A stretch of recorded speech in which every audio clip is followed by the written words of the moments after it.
ഭൂമിയിൽ ഒന്നും കൂടുന്നുമില്ല, കുറയുന്നുമില്ല. പിണ്ഡ സംരക്ഷണ നിയമം. ഈ നിയമം അനുസരിച്ച് ഒരു അടഞ്ഞ വ്യവസ്ഥയിൽ ദ്രവ്യം പുതുതായി സൃഷ്ടിക്കപ്പെടുകയോ നശിപ്പിക്കപ്പെടുകയോ ചെയ്യുന്നില്ല. അത് ഒരു രൂപത്തിൽ നിന്ന് മറ്റൊരു രൂപത്തിലേക്ക് മാറുകയാണ് ചെയ്യുന്നത്.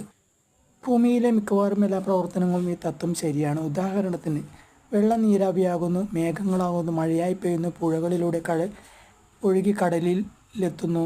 ഈ പ്രക്രിയയിൽ ജലത്തിൻ്റെ രൂപം മാറുന്നു എന്നല്ലാതെ ഭൂമിയിലെ ആകെ ജലത്തിൻ്റെ അളവിൽ കാര്യമായ മാറ്റം വരുന്നില്ല.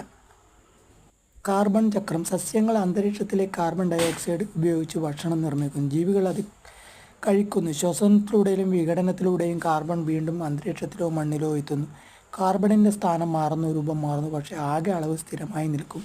രാസപ്രവർത്തനങ്ങളിൽ ആറ്റങ്ങൾ പുനഃക്രമീകരിക്കപ്പെടുന്നു, പക്ഷേ അവ ഇല്ലാതാകുന്നില്ല.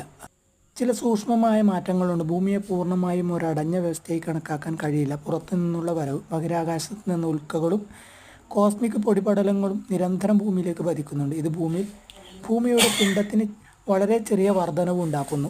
വർഷത്തിൽ ആയിരക്കണക്കിന് ടൺ പുറത്തേക്കുള്ള പോക്ക്. ഭൂമിയുടെ അന്തരീക്ഷത്തിലെ ഏറ്റവും ഭാരം കുറഞ്ഞ വാതകമായ ഹൈഡ്രജനും ഹീലിയവും ഗുരുത്വാകർഷണത്തെ അതിജീവിച്ച് കുറഞ്ഞ അളവിൽ ബഹിരാകാശത്തേക്ക് രക്ഷപ്പെടുന്നു. ഇത് പിണ്ഡത്തിൻ്റെ വളരെ ചെറിയ കുറവ് വരുത്തുന്നു.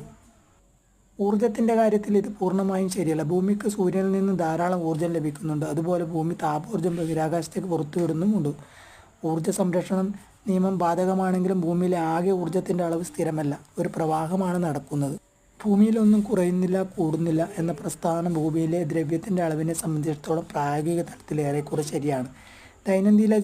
ദൈനംദിന ജീവിതത്തിലും ഭൗമചക്രങ്ങളിലും നാം കാണുന്ന മാറ്റങ്ങൾ വസ്തുക്കളുടെ രൂപം മാറ്റം മാത്രമാണ്, അല്ലാതെ അവയുടെ നാശമോ പുതിയ സൃഷ്ടിയോ അല്ല. എന്നാൽ അതിസൂക്ഷ്മമായി പരിശോധിച്ചാൽ ബഹിരാകാശവുമായുള്ള പ്രതിപ്രവർത്തനം കാരണം ഭൂമിയുടെ പിണ്ഡത്തിൽ വളരെ ചെറിയ ഏറ്റക്കുറച്ചുകൾ സംഭവിക്കുന്നുണ്ട്.